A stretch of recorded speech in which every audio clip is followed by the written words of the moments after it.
السلام علیکم ناظرین، آج میں استخارہ کیا ہوتا ہے، استخارہ کیسے کرتے ہیں، اس سے متعلق چند باتیں آپ کی خدمت میں پیش کروں۔ استخارہ کی تعریف۔ استخارہ عربی زبان کا لفظ ہے جو لفظ خیر یعنی بھلائی سے نکلا ہے۔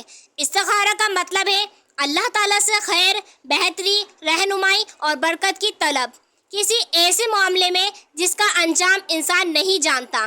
استخارہ ایک ایسا مسنون عمل ہے جس کے ذریعے بندہ یہ اعتراف کرتا ہے کہ یا اللہ، مجھے نہیں پتا میرے لیے کیا بہتر ہے، لیکن تو جانتا ہے، تو قدرت رکھتا ہے اور میں تیرے فیصلے پر راضی ہوں۔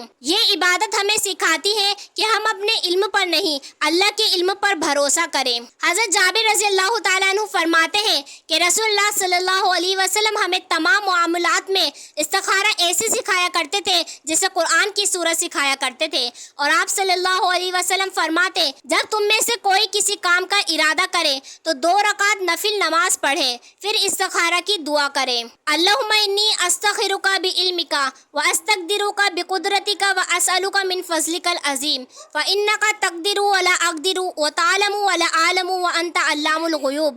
اللہم ان کنت تعلم ان ھذا الامر خیر لی فی دینی ومعاشی وعاقبۃ امری فاقدرہ لی ویسرہ لی ثم بارک لی فی، وَإِن كُنْتَ تَعْلَمُ أَنَّ هَذَا الْأَمْرَ شَرٌّ لِّي فِي دِينِي وَمَعَاشِي وَعَاقِبَةِ أَمْرِي فَاصْرِفْهُ عَنِّي وَاصْرِفْنِي عَنْهُ وَاقْدُرْ لِي الْخَيْرَ حَيْثُ ثُمَّ أَرْزِقْنِی۔ ترجمہ: اے میرے اللہ، میں تجھ سے تیرے علم کی بدولت خیر طلب کرتا ہوں اور تیری قدرت کی بدولت تجھ سے طاقت مانگتا ہوں، اور تیرے فضل عظیم کا طلبگار ہوں کہ قدرت تو ہی رکھتا ہے اور مجھے کوئی قدرت نہیں، علم تجھ ہی کو ہے اور میں کچھ نہیں جانتا، اور تو تمام پوشیدہ باتوں کو جاننے والا ہے۔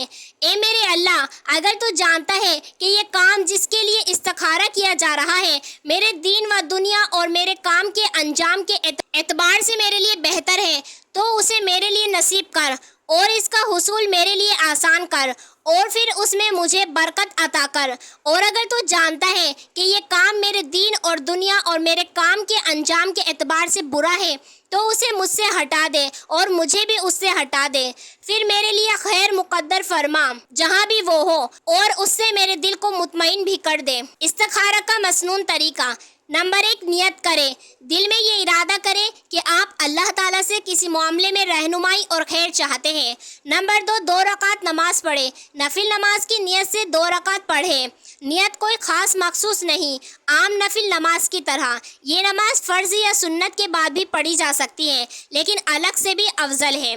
نمبر 3، نماز کے بعد استخارہ کی دعا مانگے۔ نبی کریم صلی اللہ علیہ وسلم نے جو دعا سکھائی وہ عربی میں ہے۔ اگر عربی نہیں آتی، اردو میں مفہوم کے ساتھ دعا مانگ سکتے ہیں، پہلے عربی پھر ترجمہ۔ استخارہ کے بارے میں غلط فہمیاں۔ نمبر 1، خواب آنا ضروری ہے۔ غلط فہمی۔ استخارہ کرنے کے بعد کوئی خواب آئے گا جو سیدھا جواب دے گا ہاں یا نہ۔ حقیقت: استخارہ کا مطلب خواب دیکھنا نہیں، بلکہ دل کا رجحان، راستوں کا ہموار ہونا یا رکاوٹ آ جانا بھی جواب ہوتا ہے۔ نبی کریم صلی اللہ علیہ وسلم کی استخارہ کی تعلیمات میں خواب کا کوئی ذکر نہیں۔ نمبر 2، استخارہ صرف مولوی یا پیر ہی کر سکتے ہیں۔ غلط فہمی۔ عام انسان خود استخارہ نہیں کر سکتا، کسی عالم یا بزرگ سے کروانا چاہیے۔ حقیقت: نبی صلی اللہ علیہ وسلم نے ہر مسلمان کو خود استخارہ سکھایا۔ یہ ہر مسلمان مرد عورت کی سنت ہے، خود کرنا افضل ہے۔ نمبر 3، استخارہ ایک بار ہی کرنا کافی ہے۔ غلط فہمی۔ صرف ایک بار استخارہ کر لیا، اب بس اسی سے سب کچھ واضح ہو جانا چاہیے۔ حقیقت: اگر دل مطمئن نہ ہو یا فیصلہ واضح نہ ہو رہا ہو تو بار بار، مثلاً 3 یا 7 مرتبہ استخارہ کیا جا سکتا ہے، یہاں تک کہ دل اطمینان پکڑ لے۔ نمبر 4، استخارہ کا مطلب یہ ہے کہ مجھے فیصلہ کرنے کی ضرورت نہیں رہی۔ غلط فہمی۔ استخارہ کر لیا تو اب میں کچھ نہ سوچوں، سب کچھ بس غیبی طریقے سے ہو جائے گا۔ حقیقت: استخارہ اللہ سے رہنمائی مانگنے کا عمل ہے، لیکن اس کے بعد سوچ، مشورہ، تجزیہ بھی ضروری ہے۔ استخارہ دعا ہے، جادو نہیں۔ نمبر 5، استخارہ کی نماز مخصوص وقت، مثلا صرف رات میں ہی پڑھنی چاہیے۔ غلط فہمی۔ صرف عشاء کے بعد یا سونے سے پہلے استخارہ کر سکتے ہیں۔ حقیقت: استخارہ کی 2 رکعت نماز کسی بھی وقت جائز اوقات میں ادا کی جا سکتی ہے۔ اگر وقت تنگ ہو تو صرف دعا بھی کی جا سکتی ہے۔ نمبر 6، استخارہ ہمیشہ بول کر کرنا ہے۔ غلط فہمی، استخارہ کی دعا صرف زبان سے مانگنا ضروری ہے، دل میں نیت یا دعا کافی نہیں۔ حقیقت، دعا کا اصل مقام دل ہے۔ اگر کسی کو عربی نہیں آتی تو اردو میں بھی مفہوم سے دعا مانگ سکتا ہے، اللہ سننے والا ہے۔ نمبر 7، استخارہ صرف رشتہ یا شادی کے لیے کیا جاتا ہے۔ غلط فہمی، استخارہ صرف نکاح یا رشتہ معاملات میں ہوتا ہے۔ حقیقت، استخارہ ہر اہم جائز فیصلہ، کاروبار، نوکری، سفر، تعلیم، خرید و فروخت میں کیا جا سکتا ہے۔ نتیجہ، استخارہ ایک اعتماد، رجوع اور توکل کا عمل ہے، نہ کہ کوئی روحانی شارٹ کٹ۔ اس کے ذریعے ہم اللہ سے خیر طلب کرتے ہیں تاکہ جو فیصلہ ہو اس میں برکت اور بھلائی ہو، چاہے وہ ہمیں فوری سمجھ بھی نہ آئے۔ نمبر 1، نیت کریں۔ دل میں یہ ارادہ کریں کہ آپ اللہ تعالیٰ سے کسی معاملے میں رہنمائی اور خیر چاہتے ہیں۔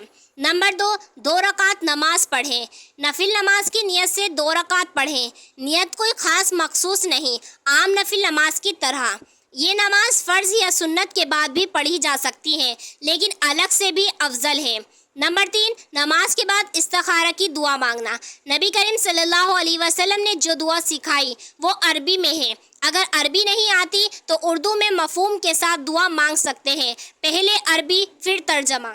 استخارہ کے وہ راز جو اکثر لوگ نہیں جانتے۔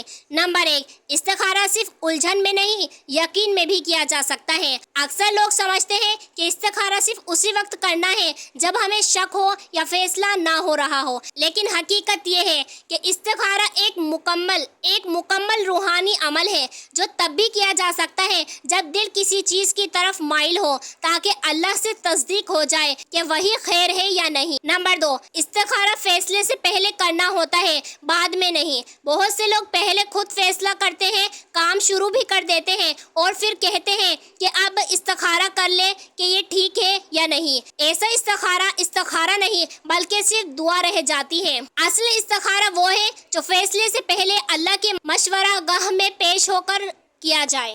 نمبر 3، استخارہ کے بعد تقدیر حرکت میں آ جاتی ہے۔ جب بندہ اخلاص سے استخارہ کرتا ہے تو بعض علماء فرماتے ہیں پھر اللہ تعالیٰ اس کے لیے ایسا نظام بناتا ہے کہ خیر والا راستہ آسان اور شر والا راستہ بند ہو جاتا ہے۔ یعنی استخارہ صرف دعا نہیں، تقدیر میں مداخلت کی درخواست ہے۔ نمبر 4، استخارہ کی دعا نبی صلی اللہ علیہ وسلم نے الفاظ کے ساتھ سکھائی۔ صرف نیت کافی نہیں۔ اکثر لوگ صرف نیت یا خاموش دعا کو کافی سمجھتے ہیں، حالانکہ نبی صلی اللہ علیہ وسلم نے باقاعدہ الفاظ سکھائے اور وہ الفاظ بہت وزنی، گہرے معنی رکھتے ہیں۔ استخارہ کی دعا کا مطلب صرف یا اللہ خیر کر دے نہیں، بلکہ یہ دعا مکمل تقدیر، رضا اور تسلیم کا عہد ہے۔ نمبر 5، استخارہ دراصل اپنی چاہت کا انکار ہے۔ بہت لوگ استخارہ اس نیت سے کرتے ہیں کہ یا اللہ جو میں چاہ رہا ہوں وہی کرا دے اگر اچھا ہے، لیکن اصل استخارہ یہ ہے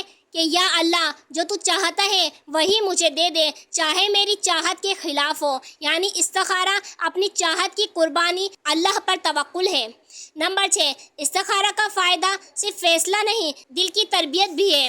جو شخص استخارہ بار بار کرتا ہے وہ دراصل اپنے دل کو یہ سکھا رہا ہوتا ہے کہ ہر معاملے میں اکیلا فیصلہ نہیں کروں گا، میں اللہ سے پوچھوں گا، میں اپنی عقل کو رب کی رضا کے تابع رکھوں گا۔ یعنی استخارہ ایک روحانی ٹریننگ ہے، فیصلہ سازی نہیں۔ لہٰذا میری سبھی مسلمان بھائیوں اور بہنوں سے گزارش ہے کہ اپنے کسی بھی کام سے پہلے استخارہ کر لیا کریں۔ استخارہ کرنے سے اللہ کی رضا معلوم ہوتی ہے۔ اور اگر یہ ویڈیو اچھی لگے تو اپنے مسلمان بھائیوں اور بہنوں کے ساتھ لازمی شیئر کریں۔ وما علینا الا البلاغ المبین۔ السلام علیکم ورحمۃ اللہ وبرکاتہ۔